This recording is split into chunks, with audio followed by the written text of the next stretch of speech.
Dalam Islam itu bukan cuman fisik yang harus dibersihkan ya, tapi hadas. Ini sorry aja nih, sorry tak kasih tahu bagaimana Islam itu sampai mengurus bagaimana perjimaan.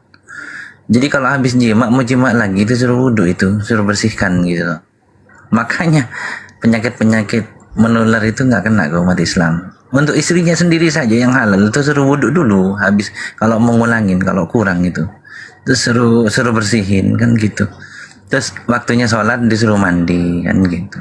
Jadi bersih, dijaga, nggak cuma fisik tapi juga apa ruhiyahnya juga. Hadas ini kan berpengaruh sama ruhiyah ya. Hadas tuh nggak, kalau nggak pernah bersih itu ruhiyahnya itu jadi berat nerima kebenaran. Makanya coba-coba nih yang pada apa namanya, banyak ngeyel nih, coba aja ya, walaupun bukan muslim, mandilah, niatin bersihin hati gitu. Siapa tahu habis itu terbuka hidayah kan gitu kan. Tuh.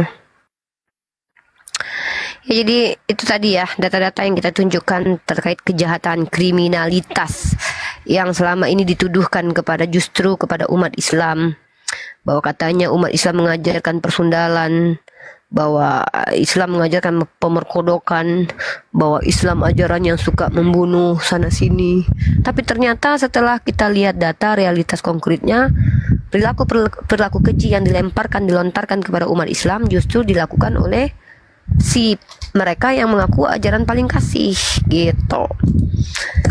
Jadi saya berharap kita jangan gampang menerima kabar-kabar isu-isu, karena memang faktanya secara sejarah kebiasaan orang-orang Romawi dan Yunani itu membuat generalisir. Kenapa saya katakan begitu? Mereka membuat generalisir itu supaya mereka bisa menaikkan etnis mereka. Makanya mereka pertama sekali kata Saracen itu mereka lemparkan awalnya itu kepada orang-orang yang ada di Petra. Lalu kemudian mereka mulai meletakkan nama Saracen itu, menegatifkan makna Saracen itu kepada orang-orang yang notabene-nya adalah orang Arab, dengan mereka mengatakan bahwa Saracen itu artinya adalah umat yang barbar. Ternyata Saracen itu tidak ada kaitannya dengan kebarbaran, karena Saracen itu berasal dari Sarah, nama Sarah, yaitu Saracenit, harusnya Saracenit. Jadi mereka salah kaprah. Itu sudah pernah dikupas tuntas oleh Profesor Manahem Ali gitu. Sama seperti Israelit, ternyata Saracen itu dari Saracenit. Nah, itu yang kita terkadang tidak tahu, bahwa mereka suka mengelompokkan. Makanya mereka bilang kadrun. Itu upaya mereka untuk mengeneralisir supaya mereka memperlihatkan etnis mereka lebih bagus daripada yang lain begitu. Itu yang terbiasa yang mereka lakukan. Ya, tadi ajaran korban-korban perkodokan di gereja kita sudah perlihatkan, pembunuhan negara-negara terkejam kita lihatkan, kemudian HIV tertinggi kita perlihatkan, pemerkodokan juga kita lihatkan. Maka kita bisa membuat sebuah kesimpulan bahwasanya klaim bahwa mereka punya Roh Kudus itu bisa jadi dusta belaka yang tidak akan pernah bisa mereka buktikan. Makanya saya selalu meminta, tolong tunjukkan secara konkret bahwa ada di antara kalian umat Kristiani yang sudah tertangkap basah apabila ditampar pipi kiri kasih kanan. Nah, kita masih menunggu. Tapi kalau Islam, ada dua berita viral di mana dua orang muslim dan muslimah yang ketika anaknya dibunuh justru dia memeluk pelaku pembunuhannya. Ini saya kasih kalian datanya ya. Nih, dia seorang muslim dan muslimah. Satu muslim dan satu muslimah. Oke, kita sapa dulu Bang Bejo sama Bang Ucok, mungkin bantu sapa yang baru masuk biar saya buka data lagi. Ya, Assalamualaikum Mbak Suci, muslimah hijab tuan. Coba Mbak Suci. Mbak Suci muslim apa? Suaranya belum keluar Mbak. Mbak Susi, muslim kah? Mana suaranya Mbak Susi? Setianingsih namanya ini di Oke, kalau enggak ada suara saya turunkan ya. Oke, ini Bang Sahar dari mana Bang? Muslim Kristen Bang? Bang Sahar, abang apa kakak ini? Harusnya Sahar, ini abang sih ya. Assalamualaikum, Islam Bang. Waalaikumsalam. Ya, saya lihat bentuknya gede itu Bang. Waalaikumsalam warahmatullahi wabarakatuh. Di Saya mana bang? di bawah aja bang, aku monitor aja, nggak usah dinaikkan pak. Oke bang, kalau gitu terima kasih. Kalau diturunkan dulu nih Pak Muslim. Oke. Ya Kokolo, mungkin sebelum saya tampilkan data lagi, Jadi tadi kan di skit sampai disebut kadrun. Kenapa sebut kadrun? Mungkin karena salah satunya mereka sering nyebut domba sih. Jadi biar kerasa sebutan hewan juga gitu. Jadi cari mau menyamakan ya, mungkin dicari-cari mungkin juga gitu loh. Mungkin bisa jadi. biar sama, nggak cuman mereka saja yang disebut domba. Saya sendiri dulu waktu Kristen bingung ngapain saya disebut domba ya gitu. Kayak gitu, saya kan manusia gitu. Akhirnya lahirlah yang namanya bandot. Waduh. Ya, ini kita kasih data lagi nih Koko. Jadi ini saya ini orang yang suka mengumpulkan data untuk nabokin mereka di tuduhan. Nah ini pernah viral ini. Kisah ibu yang peluk dan maafkan pembunuh anaknya ini sempat viral ini. Beliau ini seorang muslimah. Ini yang wanita dulu nih ya. Bukannya marah, ibu ini peluk dan doakan pembunuh anaknya saat di pengadilan. Dan dia seorang muslimah. Ya. Dan luar biasa. Kalau kita bicara tentang Kristen, ajaran tampar pipi kiri kasih kanan, saya belum pernah lihat itu ada bukti-bukti otentik orang Kristen yang ditampar pipi kiri kasih yang kanan lagi, padahal ajarannya begitu. Ini ya, anaknya dibunuh, tiba-tiba dia tidak, ini malah dia peluk di pengadilan itu. Nah ini yang perempuan nih. Bagaimana dengan muslimnya? Muslimnya juga ada viral juga kemarin itu. Mengharukan pria muslim Amerika Serikat peluk dan ampuni pembunuh anaknya. Ini dia. Nah di Kristen ada nggak kayak gini? Di Kristen ada nggak kayak gini? Gitu. Ini baru ajaran kasih sesungguhnya guys. Ya, implementasinya ini baru yang terdata. Bagaimana yang tidak terdata? Karena kami ada dalilnya. Ya, kami ada dalilnya. Ya, dalilnya apa? Kisos. Kisos itu bukan hanya harus membalaskan kematian dengan kematian, tapi boleh meminta denda. Begitu. Tapi kalau kami maafkan, maka selesai. Allah akan ampuni. Tapi keadilan Allah tetap harus ditegakkan. Apa itu kafarat? Kafarat itu kan berlaku. Kan berlaku terus. Beginilah umat Islam. Konsep keselamatan Islam itu adil. Bukan suka-suka Tuhan kalian aja. Ya, seperti yang saya katakan. Nah, begitu. Jadi buat teman-teman non-Islam yang memang sudah punah sepertinya, karena ya itu tadi, banyak kali yang mu'alaf hampir setiap hari. Tadi malam Bang Zuma membantu memandu mu'alaf lagi. Sedangkan saya yang perempuan aja, alhamdulillah, wanita-wanita yang saya pandu saja di TikTok ini sudah ada beberapa. Artinya apa? Seminim-minimnya ilmu kami, insya Allah akan ada orang-orang berpikir yang masuk ke Islam karena mendengarkan diskusi lintas iman. Tapi adakah orang yang masuk Kristen karena mendengarkan diskusi lintas iman? Gak ada. Ngakunya apa? Ketemu Yesus. Saya ketemu Yesus di kamar mandi, digendong, diangkat. Saya ketemu Yesus ketika saya sedang di Mekah. Naik haji Tuhan lu. Ngapain Tuhan lu masuk Mekah?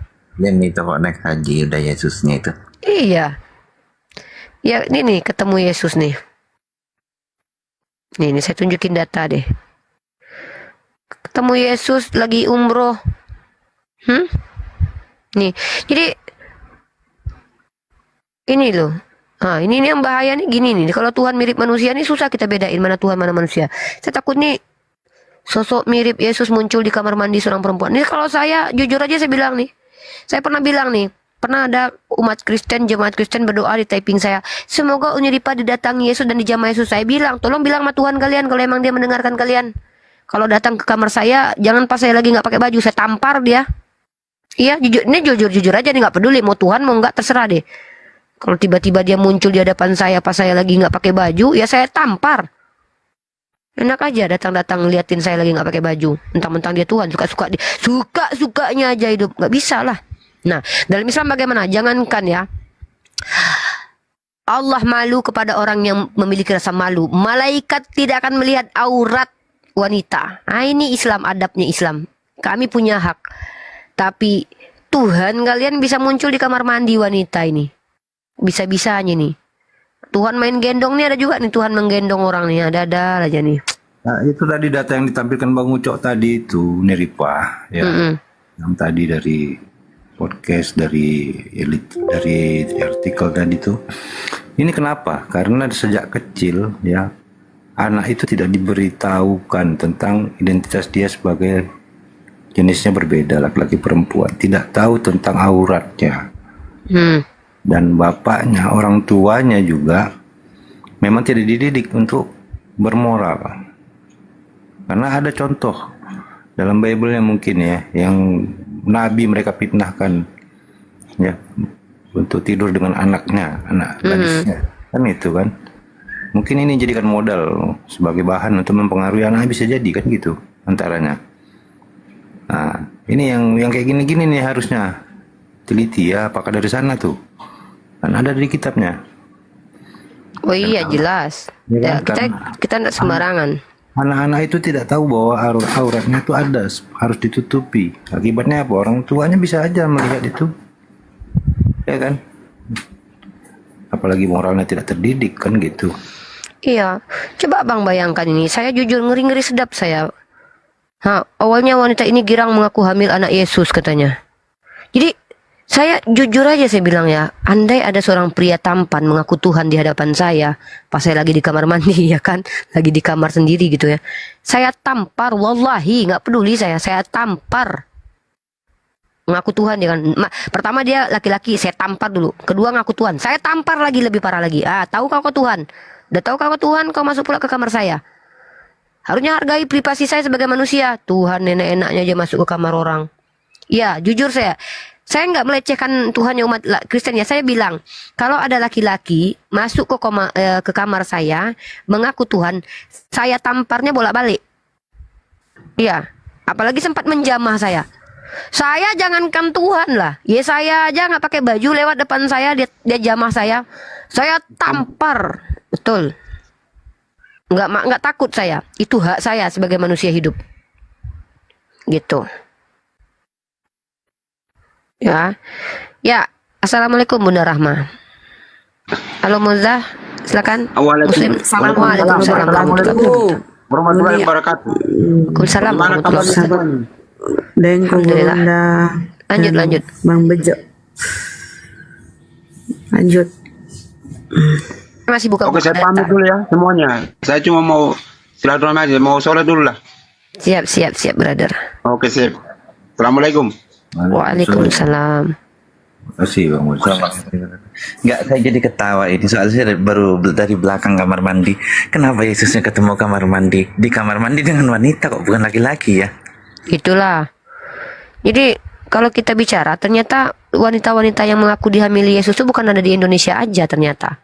Banyak ternyata ada. Inilah konsekuensi kalau Tuhan manusia kok. Kalau konsekuensi Tuhan manusia, banyak orang yang merasa punya privilege, akhirnya apa? Mengaku dihamili Tuhan. Nah, jadi kalau mereka marah, orang Kristen marah, nggak bisa marah karena Paulus juga pernah mengaku bertemu Yesus. Apakah menutup? Ya untung aja Paulus waktu itu bukan perempuan ya. Dan memang realitasnya Yesus bisa menghamili nggak loh? Mohon maaf, dia lelaki normal kok. Nah, remaja di DR Pil mengaku hamil dengan Yesus Kristus. Wah, kan? Nah, ini gimana ini? Ini enak ini kalau punya anak Tuhan ini. Apa nggak jadi istri Tuhan ini? Ngeri ini. Ini konsekuensi kalau Tuhan itu datang turun naik suka hatinya aja. Makanya Maha Suci Allah dari prasangka kotor ini ya. Maha Suci Allah, subhanallah, na'udzubillahi min dzalik. Ya Allah, saya mendengarkan fitnah orang bahwa Allah punya anak saja, itu aras Allah itu bergoncang itu. Apalagi mengaku dihamili Tuhan. La ilaha illallah. Astagfirullah wa atubu ilaih. Aduh. Ngeri-ngeri sedap ini bahasan. Tadi saya bongkar data nih. Ada aja yang saya temukan. Ini lagi nih. Saya didoakan terus kolo. Semoga Unirifa dijamah Yesus. Saya bilang sama Tuhan kalian, ngejamah saya jangan sembarangan. Tiba-tiba saya lagi nyantai, lagi baca buku di jamah-jamah, saya tampar, saya smackdown. Saya karate, walaupun saya nggak bisa karate. Tiba-tiba ngejamah saya, dicoel-coel saya, kan ya nggak bisa lah. Hai. Cek. Assalamualaikum. Unik. Waalaikumsalam, Bunda Bang Uco. Lanjut, Rahma. Bang Uco. Ada Bang Bejo ini, oi. Ini Waalaikumsalam warahmatullahi wabarakatuh. Waalaikumsalam warahmatullahi wabarakatuh. Aku dengar cerita barusan ini apa di punya anak apa gitu dari Yesus atau di Itu Astaga. remaja mengaku dihamili Yesus. Aku ingat Unik itu kan banyak Buffet juga pernah dulu. di channelnya bulu-bulu gitu pernah satu kali Unik naik ke StreamYard-nya bulu-bulu kan, ingat nggak Unik? Ya, ada videonya itu. Namanya Handayani kalau nggak silap ya. Iya, ini ada videonya nih. Terus aku tanya, aku gini. Jadi teman-teman dulu waktu kita belum nge-TikTok, kita tuh kan intensnya itu di YouTube. Jadi Manu Bulu itu selalu menampilkan murtadin. Salah satu murtadinnya adalah Handayani. Lalu dia menangis sambil terseduh-seduh, yang keluar bukan air mata tapi ingus ya. Ingusnya meleleh-leleh. Saya bertemu Yesus pakai kolor, kakinya kotor, kata dia kan. Nah, jadi ketika dia kembali lagi di YouTube Manu Bulu, saya masuk ke StreamYard itu. Kalau nggak salah ini videonya saya coba cari ya. Dia bilang begini, saya masuk, halo Kak Andayani, itu benar Kak Andayani ketemu Yesus pakai kolor? Nah, kan gitu. Saya tanya. Saya hanya ingin jawab iya kan, karena saya mau ngasih tahu kotor kakinya. Iya. Wah, kalau saya mandiin itu. Kan enak, bisa mandiin Tuhan kan, gitu. Ini saya kasih data, saya perlihatkan dulu videonya ya guys. Itu YouTube Bang Zuma juga ada kalau nggak salah dulu tuh. Astagfirullah. Gitu. Uni Rifa bertanya tentang Yesus kalau nggak salah tuh. Manu Bulu marah-marah waktu itu Bang Uco ya. Aku paling Iya, suka yang iya. naik ada dua Marah-marah. tuh Cok. Nah, kalau nggak mirip yang naik, satu lagi satu. Aku suka kali kalau dua itu. Bocah itu. Dan karena lucu, karena marahnya bulu-bulu jadi lucu dia. Ternyata sadar gitu ya, bahwa dia sendiri sebenarnya sudah ini, kesaksiannya itu sudah menghujat Tuhannya sendiri kan, sadar dia. Maka waktu Uni Rifa nanya langsung marah. Manu Bulunya Marah dia. Mm-mm. Ada di Al Ayubi channel itu. Bentar, aku lagi cari di Al Ayubi channel itu. Iya. Di YouTube Manu Bulu juga masih ada, tapi udah jauh kayaknya. 3 tahun lalu apa 4 tahun lalu itu? Iya, 3 tahun lalu. Iya. Nah, waktu kasus kemarin banyak yang dibuang Bang Cok. Video-video. Oh iya. Nih. Bentar saya tunjukin. Lucu teman-teman, cari aja itu, ada itu di YouTube itu. Di Al Ayubi channel itu. Enggak, yang lucunya itu kok selalu ketemu wanita itu loh. Ada laki-laki yang digendong. Oh ada. Oh kirain. Ada laki-laki nih. Nah, digendong Yesus ke kamar mandi, enak loh. Kayak tak gendong tuh, digendong Yesus ke kamar mandi. Ada itu laki-laki. Kok bisa-bisanya lah, ini nih ada nih, ini nih. Ini dia, saya tunjukkan. Dia ngakunya muslim, murtad dia. Bentar, kita tunjukkan. Saya tuh pakai data tuh kadang baca-baca tentang Kristen tuh jiwa saya tuh meronta-ronta terkadang gitu. Kalau memang Tuhannya suka main gendong-gendongan gitu kan, ya Mbak Mikana itu pengen digendong kayaknya itu. Di mana itu datanya? Bentar ya guys.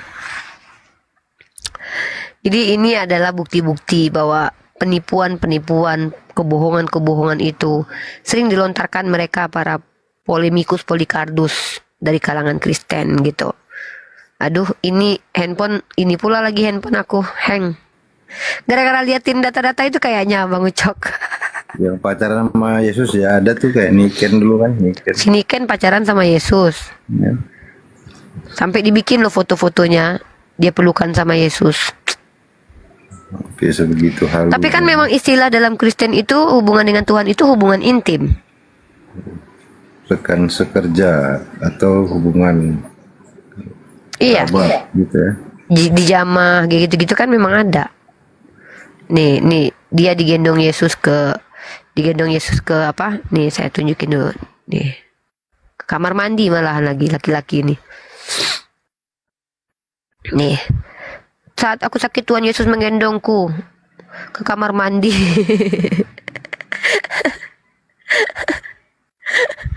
Astagfirullah. Enak kali lah digendong Tuhan ya. Demi apa? Coba kayak gitu. Mana bulu ini lucu loh kesaksiannya. Mana nih? Mana nih? Tunggu ya. Muslim mana nih? Ketemu Tuhan. Manu bulu ketemu Tuhan itu dia bilang memasukkan jari tengahnya ke lubang tangan Tuhan, ada nggak? Bang nonton. Nyap kasih ya. Ketemu Yesus. Aduh. Nih.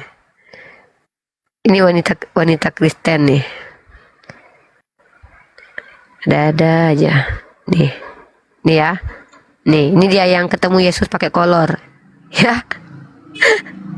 Itu orang yang ketemu Yesus pakai kolor ya, guys. Nah. Nih. Ini diajak jalan-jalan sama Yesus lagi ke neraka.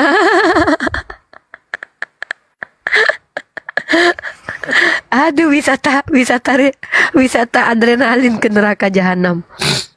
4 kali lagi jalan-jalan. Pertanyaan saya, bawa makanan nggak mereka itu ke neraka? Nah, ini Yesus lagi umroh. Ketemu Yesus lagi. Anak Ustadz 5 kali melihat Yesus secara nyata. Yesus milih yang cewek cantik aja. Ke saya dong datang. Kurang cantik apa aku coba? Nah, kenapa itu? Siapa yang mencabut nyawa Yesus? Iblis. Muslim hafal Quran menemukan kebenaran Yesus saat naik bus. Dia naik bus lagi Yesus. Apa bacaannya kacau itu. Iya. Apa itu? Aduh ya Allah. Aku melihat Yesus. Nah ini orang mata orang kayak gini lihat Yesus. Ini yang baca surat Al-Quran yang melepotan kemarin. Kenapa harus dia yang harus lihat Yesus? Kenapa nggak Gus Dur aja gitu? Mahatma Gandhi gitu. Apa manfaatnya orang ini bagi peradaban? Kenapa itu yang lihat Yesus itu bukan Isaac Newton gitu? Atau presiden-presiden yang ada di seluruh negara biar bertobat semua negara? Kenapa harus orang ini? Apa dia ilmuwan? Ini lagi. Astagfirullah. Muslimah Lampung berdialog langsung. Aduh. Saat sholat tahajud Yesus begadang ya.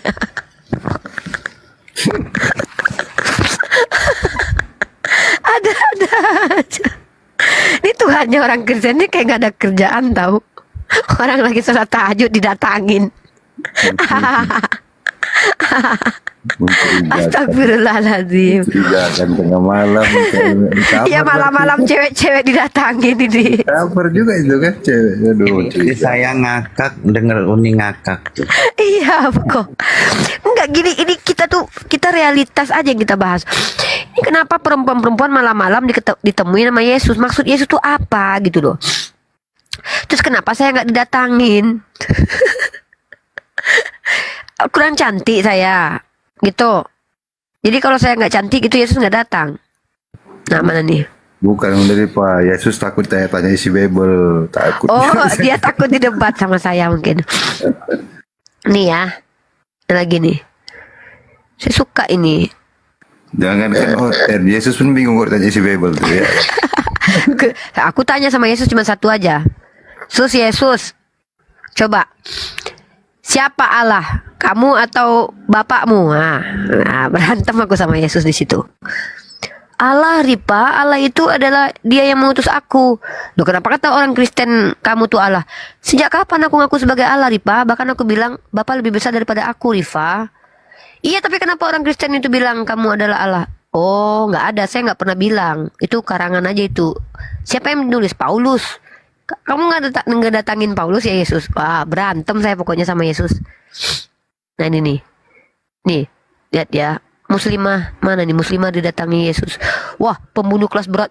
Pokoknya kalau pengen ketemu Yesus kalian harus berbuat dosa deh kayaknya. Karena kalau pembunuh kelas berat didatangi Yesus apa kali kalian. Jadi udah cari bikin dosa deh. Umat Islam yang ingin ketemu Yesus bikin dosa banyak-banyak. Karena Yesus datang untuk pendosa. Ya, kalau kalian penasaran ingin ketemu Tuhannya umat Kristen, bikin dosa besar-besar biar kalian didatangin. Karena Yesus itu mendatangi orang-orang jahat. Ya. Nah, ini contoh. Kalau ingin, yang ini unik, yang pembakar gereja itu kayaknya hilang tuh, nggak tahu kemana. Si itu ada kemarin ada. Coba lihat ini. Ini satu lagi nih. Kenapa aku bilang kalian yang penasaran ingin bertemu dengan Tuhannya umat Kristen, kalian buat dosa besar. Kenapa? Jadilah Muslim radikal. Kalau jadi Muslim radikal, kalian ketemu sama Yesus. Nah, satu. Saya nekat ke gereja mau uji kekebalan dengan orang kafir. Pokoknya nantang-nantang kalian. Ketemu Yesus itu, tenang aja. Yesus itu nggak bisa ditantang. Kalau bilang datang kau Yesus, datang dia. Pokoknya dia tuh memuaskan keinginan kalian lah pokoknya. Nih, tuh. Halo abang besar. Halo abang besar. Abang besar. Dapat tawarin tiang kleopatra itu kalau enggak. Iya, halo Bang Besar. Halo. Oke, saya mute dulu Bang Ari, halo Pak Ari. Aduh, naik motor dulu Pak, nanti jatuh Pak. Halo. Ya, silakan perkenalkan diri Anda Pak. Saya Hari. Islam. Oh, ya silakan.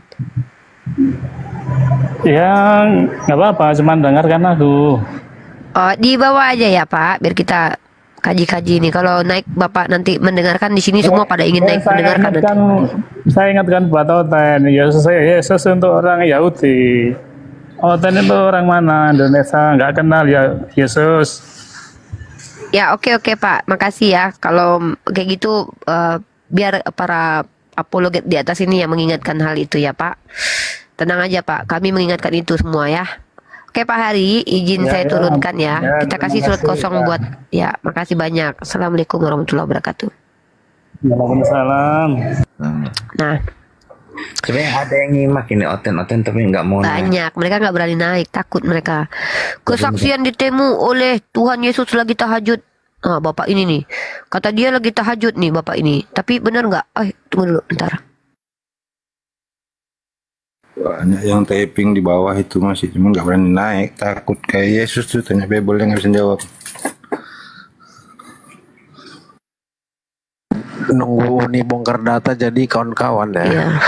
Iya. YouTube Manubulu ini sudah bebas sih dari penjara, tapi dia di penjara gara-gara kesaksian palsu. Ternyata kawan-kawan, apa yang terjadi? Dia menjanjikan fulus kepada yang berkesaksian. Setelah ini nggak dikasih, mungkin begitu ya. Nah, si kawan ribut ngoceh kan gitu, ketahuan lah kesaksian palsunya. Nah, masuk bui Ucup Manubulu ini kawan-kawan. Nah itu jadi ya kalau kita sih sebagai Muslim melihat itu, menyikapinya seperti lelucon aja gitu ya, lelucon, namanya hiburan juga ya. Dan memang judulnya pun lucu-lucu gitu ya, unik ya. Iya, aneh-aneh. Oh ya, saya mau makan siang dulu. Saya izin dulu. Bang Zuma mungkin udah mentor atau belum? Dilanjut aja Bunda Rahma, dipandu dulu teman-teman. Saya izin makan siang dulu, tapi saya turun dari Komal karena saya juga mau cas handphone. Assalamualaikum warahmatullahi wabarakatuh semua teman-teman. Kita sondingkan berhari-hari terus ya fakta-fakta ini supaya kita bisa mencerdaskan anak bangsa agar tidak mudah tertipu dan terbohongi dan terbodohi. Saya mau makan dulu. Assalamualaikum warahmatullahi wabarakatuh. Jangan lupa yang mau pesan tas. Saya promosi dulu. Jangan lupa teman-teman, ada bisnis kecil-kecilan yang saya jalani saat ini. Saya belajar untuk berbisnis, belajar dari bagaimana sunnah berdagang itu ya dari Rasulullah SAW. Dan juga ini sebagai bentuk upaya bahwa kami para apologet ini bukan umat yang diperintahkan untuk meminta-minta, tapi umat yang diperintahkan untuk berupaya dan berikhtiar. Seandainya ada yang memberi itu adalah apresiasi hadiah bonus, tetapi kami harus berdiri di kaki sendiri ya. Saya saya pribadi mencoba untuk berdiri di kaki sendiri dengan cara berjualan. Saya menjual tas kulit asli dengan merek Uniriva. Dan teman-teman yang ingin memesannya silahkan DM saya. Dan tas yang paling saya promosikan itu adalah tas unisex, dipakai cewek dan cowok. Modelnya model biasa standar, harganya pun 300 ribuan, dan ini bisa dipakai kemana saja. Dan ini kulit asli teman-teman. Dan banyak pilihan tas, boleh dilihat di Mesiah Allshop, dan izin saya untuk perlihatkan dulu ya teman-teman.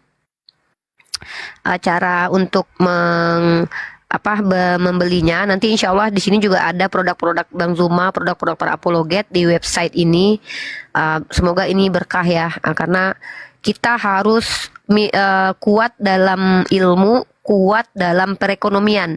Kalau bisa kita yang memberikan rezeki kepada orang lain, bukan kita yang diberi rezeki. Karena para pendakwah itu sebagaimana yang diajarkan baginda Rasulullah Muhammad, rata-rata sahabat justru mereka yang berbagi, bukan mereka yang dibagi, yang diberikan.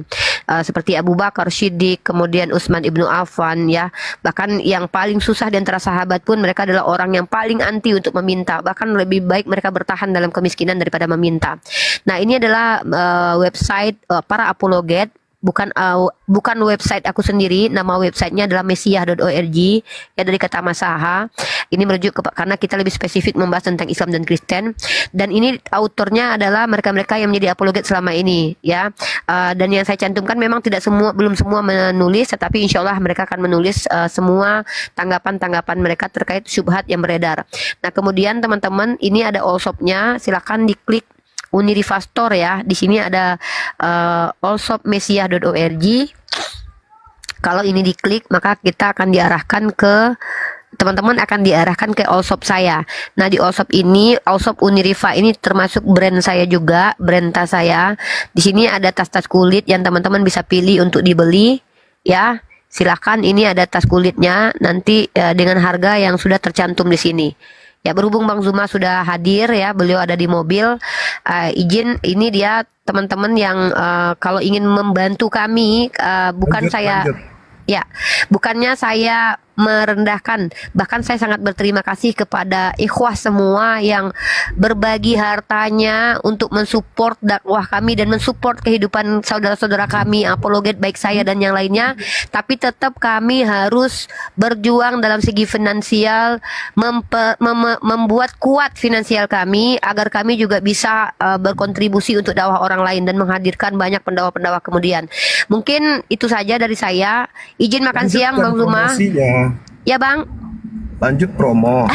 Ya, intinya kalau seandainya teman-teman insya Allah kalau seandainya teman-teman berkenan, pesannya memang melalui allshop itu dan juga melalui DM saya langsung.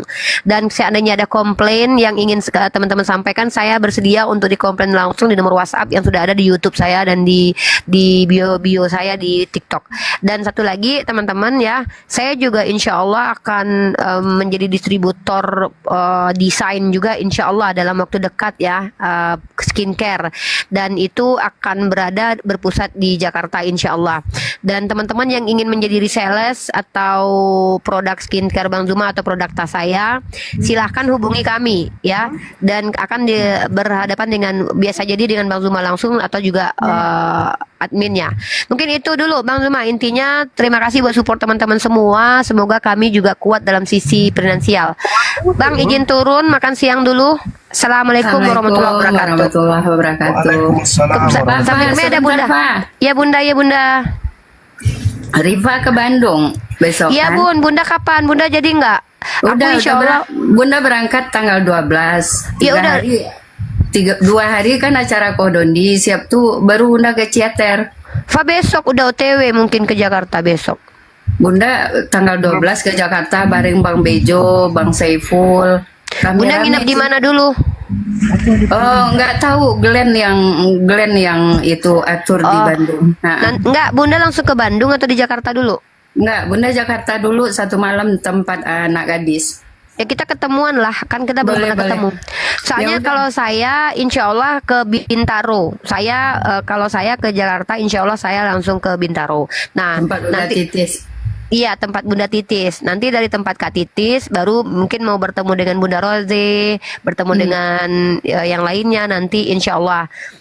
Kenapa saya lebih cepat ke Jakarta? Yang pertama, saya juga harus mengirimkan hadiah-hadiah untuk netizen kemarin, tas-tas yang sudah ada di rumahnya Kak Titis. Yang kedua adalah saya juga ada beberapa hal yang mau dibicarakan tentang pekerjaan-pekerjaan yang insya Allah mudah-mudahan menjadi jalan rezeki lah buat saya. Mungkin itu kenapa saya lebih duluan ke Jakarta. Nanti kalau yang udah berkumpul di Jakarta, kabar-kabari aja. Insya Allah kita ketemu di Jakarta, baik tanggal 13, 14 ataupun tanggal 15, insya Allah. Oke. Dekat lah bentar. Iya, ntar teleponan aja ntar. Siap. Yaudah, Bang izin makan siang dulu ya Bang semuanya, teman-teman Bunda Rahma. Bunda Rahma ditunggu kita bertemu insya Allah ya Bunda di Jakarta ya. Bunda ada janjian sih Bunda Rahma kemarin. Ya Bunda Rahma menyaut ya. Aku belum pernah ketemu sama Bunda Rahma. Mudah-mudahan besok ketemu sama Bunda Rahma dan dengan apologet semua, dengan Kak Nora. Mudah-mudahan Allah izinkan pertemuan ini menjadi manfaat ya, bukan menjadi musibah ataupun menjadi mudarat bagi kita. Karena yang namanya pertemuan itu pasti ada sisi negatif positifnya. Tetapi saya berharap pertemuan ini benar-benar diridhoi Allah dalam ajang bersilaturahim sesama kita, dan semoga tidak ada terjadi apa ya, maksudnya hal-hal yang buruk ya, seperti adanya ancaman-ancaman pembunuhan atau apapun. Mudah-mudahan ya dijaga sama Allah, baik Bang Zuma dan yang lain-lainnya. Mungkin itu, izin turun Bang, mau makan siang dulu. Assalamualaikum warahmatullahi wabarakatuh. Waalaikumsalam warahmatullahi wabarakatuh. Bunda Bang Zuma ketemu lagi, Bunda Ya, Rahma ketemu lagi, ketemu Bang. lagi. Ketemu lagi kita, Masya Iya. Allah. Iya, gimana? Baru sampai di Jakarta tadi sebelum subuh, terus baru tidur tadi pas begitu ini live nih, saya lagi ngantuk-ngantuknya, nah baru bangun tadi sebelum zuhur. Iya. Kegiatannya masih jalan, Bang? Masih ada program dakwanya? Safarinya masih? Sudah selesai kalau yang di Malang City, jadi kita akan kembali lagi ke Jakarta, di mana mualaf berdakwah juga akan segera dimulai lagi, gitu. Terus juga ini yang belum jalan nih, kajian pekanan mualaf nih, belum jalan. Iya. Tadi saya pulang itu Bang Zuma, Masya Allah, ayam pada nyambut saya, si Roma itu kabur. Oh gitu. Aduh, ya Allah. Iya, kuda saya kabur ternyata itu. Ada aja. Kangen nih sama Jakarta saya. Tepatnya Polisi pinggiran Jakarta. Ini si baby nih yang kemarin. Saya anak bayi sudah tak ajak safari dakwah. Alhamdulillah. Kalau ini yang sudah tayang ini di channelnya Masjid Abdullah Permata Jingga yang minggu kemarin tuh saya. Nih ngikut nih si Meme ini. Gitu. Meme ngikut kebetulan. Meme katanya. Jadi Meme ya, dari sejak kecil tuh anak-anak sudah tak bawa dakwah, walaupun kesannya bikin berisik, bikin apa, tapi itu tarbiyah buat mereka sedini mungkin. Nah ini kadang yang salah ini Bang Zuma, kadang ada anak kecil masuk masjid dilarang kayak gitu. Padahal mungkin kita nih kenalkan ini. Betul. Jadi harapannya siapa tahu nanti bisa ya jadi penerus dakwah. Ini anak saya si sulung lagi ada di sini nih. Saya datang dia nyambut. Dia dulu tuh tak bawa ke masjid, saya diusir. Alhamdulillah sekarang punya rumah Quran itu dia. Dan istrinya itu mualaf. Dia yang ngajak mualaf gitu. Iya. Masya Allah, luar biasa. Jadi dari kecil diajari untuk berdakwah.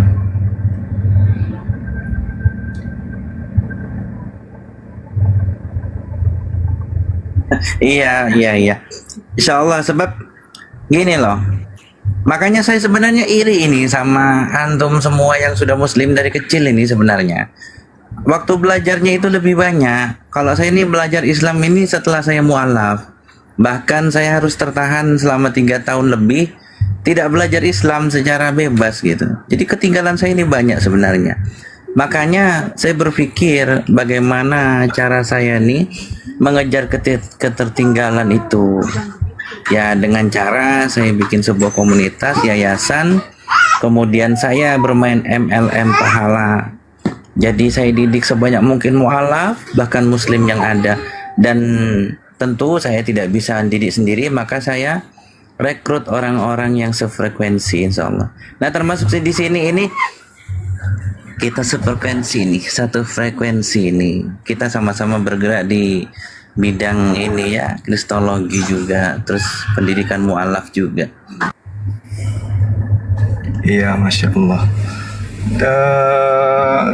Kau sudah pendalaman ini enggak terkait dengan ucapan dari teman-teman Kristen yang berkata bahwa mereka punya Roh Kudus? Saya ikuti original teksnya. Sudah banyak lupa tentang cuman kalau masalah Roh Kudus dan Tuhan dan anak itu ya karena dulu debat ya rada masih bisa lah, masih bisa. Cuman kalau sampai dalam banget nggak bisa. Makanya saya belajar dari para guru-guru termasuk Anda gitu Bang Zuma. Biasa aja Bang, biasa aja. Saya cuman selalu terfikirkan dengan slogan Kristen yang mengatakan mereka punya Roh Kudus. Padahal sebenarnya yang mereka maksud itu adalah pneumahagios. Pneumahagios itu bukan Roh Kudus, beda. Nah, saya selalu teringat dengan ucapan-ucapan mereka kalau mereka itu dibimbing oleh Roh Kudus dan seterusnya. Sebenarnya kalau mereka mau jujur belajar, yang mereka sebut Roh Kudus itu sebenarnya bukan Roh Kudus, karena Roh Kudus itu sendiri adalah malaikat Jibril.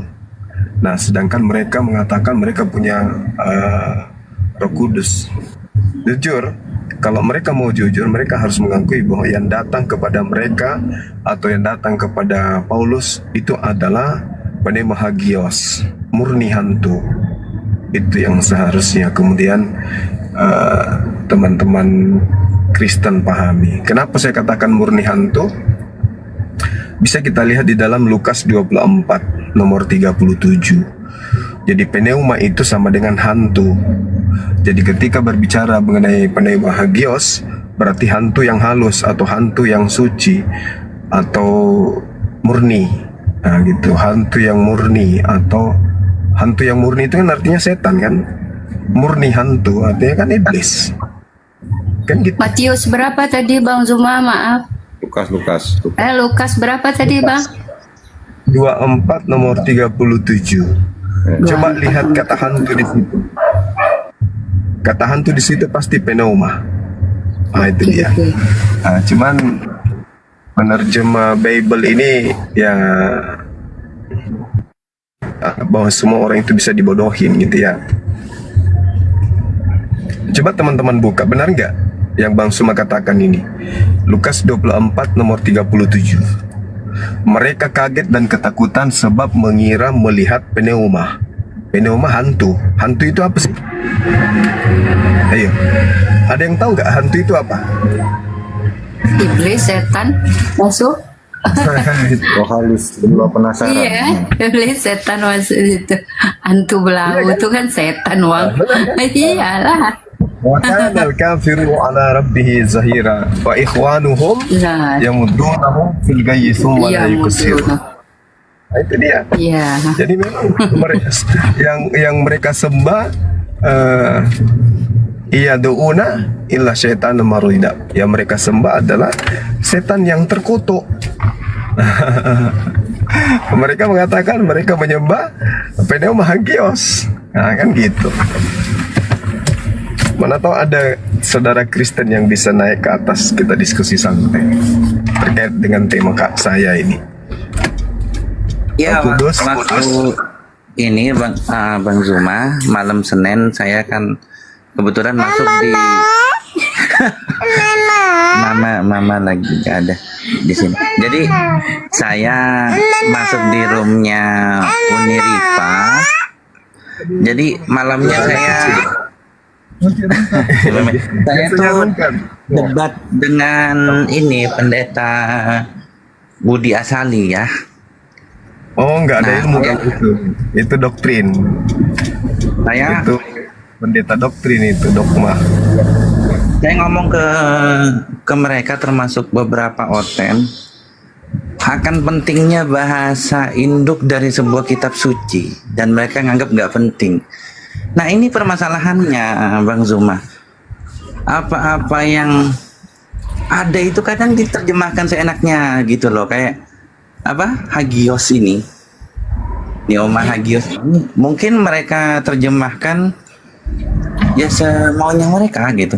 Seperti waktu bareng siapa yang kata kafir di ini, bukannya bareng Bang Zuma juga ya maghrib ya, Apa itu? sama Bunda Rahma ya, yang waktu mereka salah menafsirkan kata kafir itu. Matius 5. Iya, betul. Betul, Ahi. Bareng Bunda Rahma ya, yang waktu itu saya bahas tentang pacaran, Iya betul. cinta. Jadi mereka benar-benar apa ya, tidak mementingkan bahasa asli dari kitab mereka. Tidak seperti kita umat Islam. Saya bilang sama mereka, dalam bahasa apapun padanannya itu pasti tidak ada yang sama dalam bahasa Indonesia. Jadi makanya kalau kitab suci itu harusnya ada bahasa aslinya gitu loh. Kalau nggak ada bahasa aslinya, maka kata-kata yang tidak ada padanannya dalam bahasa Indonesia akan diterjemahkan serampangan sedekat mungkin. Nah ini masalah ini. Sebenarnya nggak masalah kalau ada bahasa aslinya.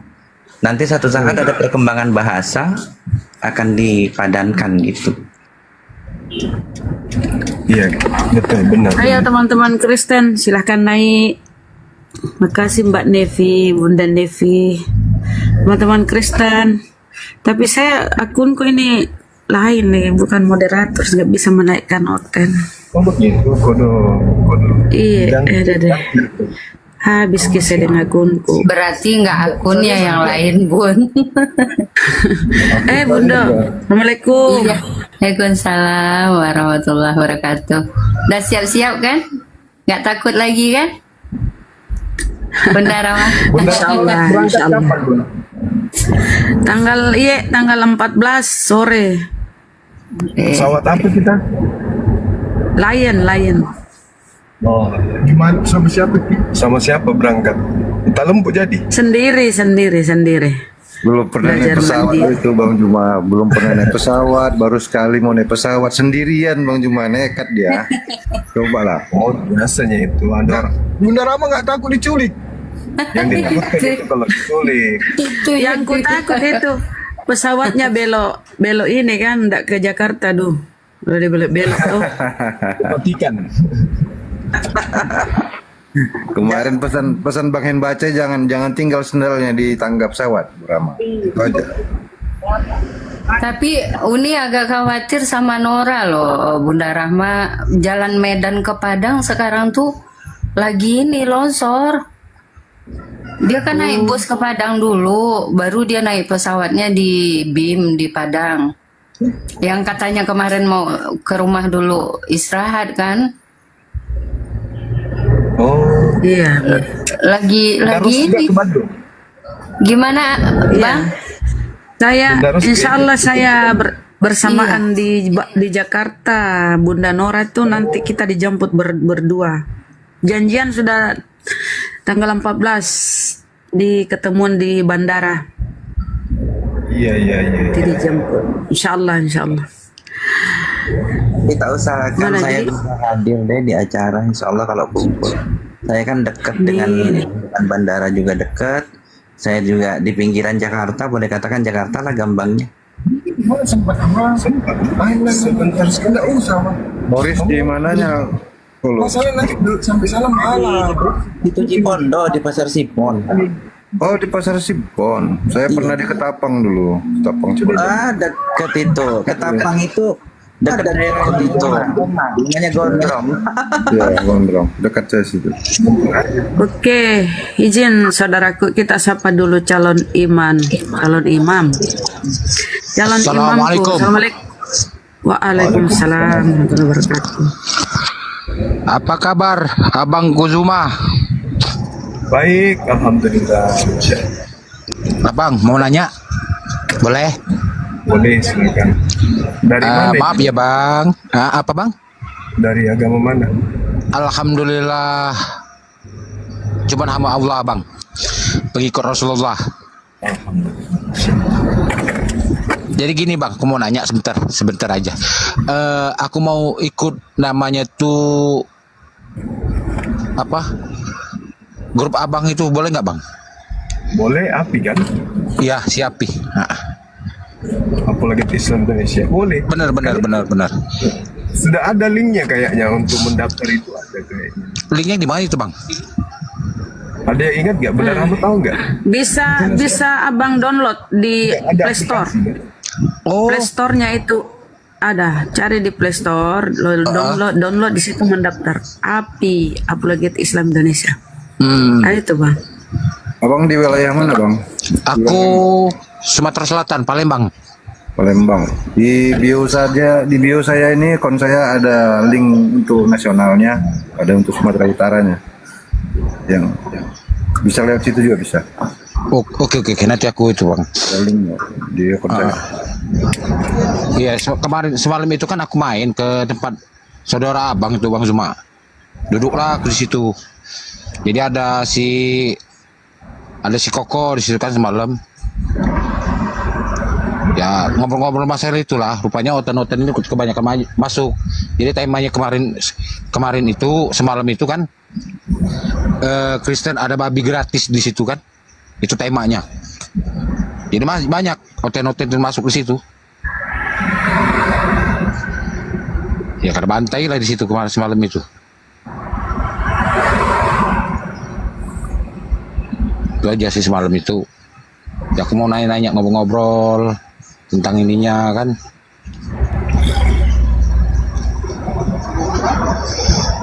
Sebab kemarin apa yang akun aku yang satunya itu terbenet gara-gara aku berdebat sama si Oten itu, sama si Bom berdebat di situ. Dia kabur, langsung aku dibenet di situ.